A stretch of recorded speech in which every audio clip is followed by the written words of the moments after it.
Un dels projectes que es volen impulsar a la comarca amb el suport de la Generalitat i també del Consell Comarcal és el Circuit Internacional de Kàrting de Llinars, un circuit que té l'oposició d'una plataforma que continua mobilitzant-se per aturar aquest projecte. Però el circuit ja té la llum verda de forma definitiva. Medi Ambient ha aprovat l'últim informe ambiental. Aquests són els terrenys on s'ha de fer el Circuit Internacional de Kàrting de Llinars, un projecte impulsat des de fa un any per una empresa privada, amb el suport del Consistori Vallèsà, la Federació Catalana de Kàrting i la Secretaria General de l'Esport. Ara, Medi Ambient ha donat llum verda a la declaració d'impacte mediambiental, al declarar l'impacte com a moderat. L'activitat sonora, una de les preocupacions dels contraris, és descrita com a compatible. Per tant, tots els informes necessaris per tirar endavant el circuit són favorables. El projecte ha comptat des de l'inici amb l'oposició de l'Ajuntament de Cardedeu i la plataforma Stop Kàrting, formada per diverses entitats i partits polítics de la zona. També s'hi ha mostrat en contra Iniciativa per Catalunya Verds. Tot i que el projecte té llum verda, Stop Kàrting Llinars continua mobilitzant-se. La setmana passada van ser al Parlament de Catalunya on es van reunir amb representants dels grups parlamentaris.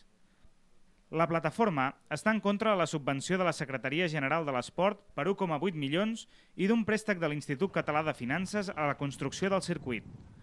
La plataforma anuncia des de fa mesos que si es fa el projecte interposarà un contenciós administratiu perquè tenen dubtes que es compleixi la legalitat urbanística i administrativa. Tot i que amb molta més modèstia a la nostra comarca que les 3 edicions anteriors, aquest diumenge hi ha hagut una nova onada de consultes populars sobre la independència. Al Vallès Oriental s'han fet consultes a Martorelles, Santa Maria de Martorelles, Vallromanes i també al Figaró. La participació ha pujat una mica respecte a l'onada del mes d'abril i el sí a la sobirania ha continuat sent més que majoritari. 13 de desembre, 28 de febrer, 25 d'abril i ara 20 de juny. Ja són 4 les onades de consultes per la independència celebrades al país i a la comarca. I ja són 30 els municipis vallesans que les han celebrades, entre ells gairebé tots els més poblats. Més de 1.300 vallesans han votat aquest diumenge en alguna de les 4 consultes. El municipi més poblat on s'ha celebrat ha estat a Martorelles. Ha estat on ha votat menys proporció de persones. No ha arribat al 10%. És el segon municipi dels 30 vallesans on s'ha celebrat la consulta amb menys participació. Només a Mollet va votar amb menys percentatge del cens. A Vallromanes han votat 1 de cada 3 persones amb dret a vot. Al Figaró han votat el 26% del cens i a Santa Maria de Martorelles el 18,4%.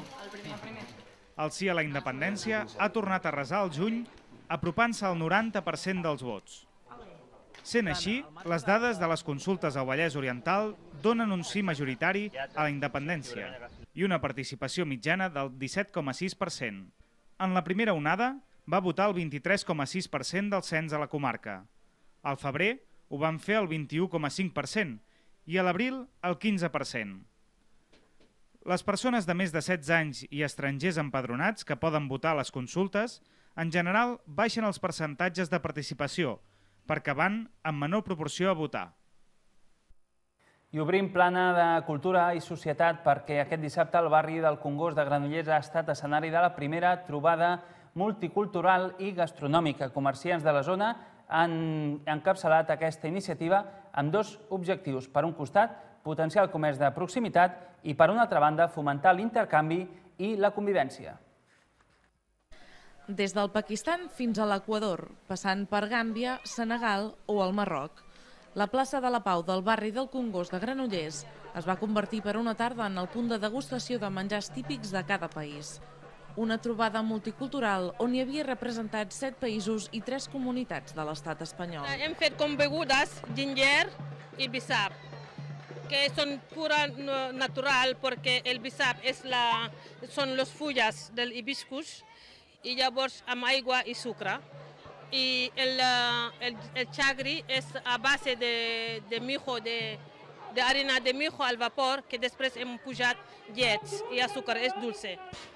Tenemos el té del Marroc, el pan fino, pan también de Marruecos, dátiles con almendras y las cosas que fumas en Marruecos, cachimba y los galletas dulces y las galletas con harina y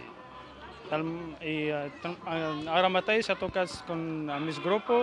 La iniciativa està integrada en el Pla de Barris que desenvolupa l'Ajuntament de Granollers dins del projecte d'intervenció integral del barri del Congost. L'objectiu és afavorir el coneixement mutu i el foment de la convivència dins del barri. La regidora de Promoció Econòmica, Comerç i Turisme de Granollers, Andrea Canelo, va recordar que és una iniciativa que recull les inquietuds dels ciutadans i comerciants, i és que la mostra també pretén dinamitzar i potenciar el comerç de proximitat de la zona. Per tant, els botiguers del barri Congost, més Granollers Mercat, més tots els grups del Pla de Barris van pensar que era una manera interessant de conviure, de conèixer productes i de fomentar els comerços del barri que venen productes alimentaris arreu del món i per tant està bé que la gent els conegui i que la gent es conegui. Mayoral va destacar que estem davant d'una societat que necessita de tots i de totes i en aquest sentit Granollers és un exemple a seguir. El 18% de la població és immigrada i prové de gairebé 100 països diferents. El barri del Congost és una de les zones d'acollida amb més comunitat immigrada i per això la seva dinamitzadora porta anys treballant per fomentar la convivència. Un aspecte que en aquesta primera mostra gastronòmica multicultural del Congost va quedar demostrat que existia. I estem treballant per a la convivència, no solament per al comerç, també per a la convivència de la gent. Per això el motiu és molt cultural.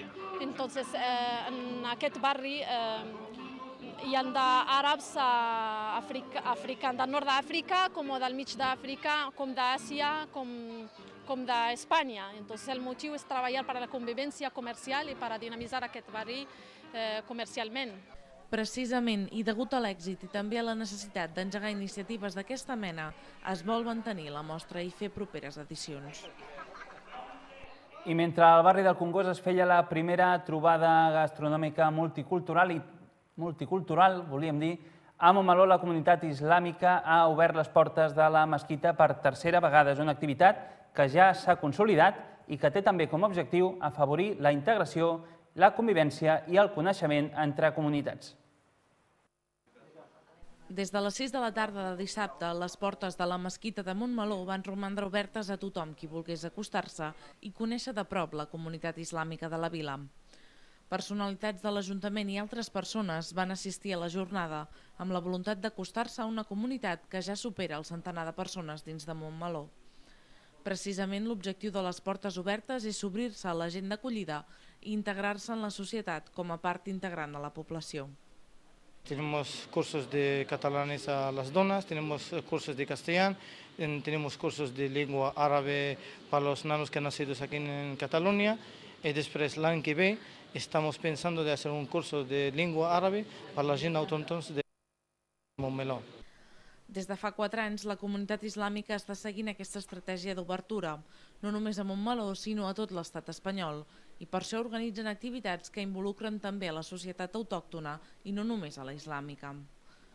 El president de la Unió de Comunitats Islàmiques d'Espanya, Rai Tatari, va assistir a l'acte. Està a Catalunya participant en les principals activitats de la comunitat.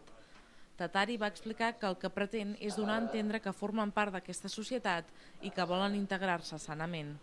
A més, va aprofitar l'ocasió per opinar sobre el debat al voltant del burka i del niqab. Yo creo que estamos cometiendo un error garrafal, de verdad, porque está legislando o intentando poner en cuestión una cosa que no existe. Durant l'acte de portes obertes es va projectar un PowerPoint amb les principals activitats que han dut a terme durant l'últim any i finalment hi va haver un tastet de menjars típics de la comunitat.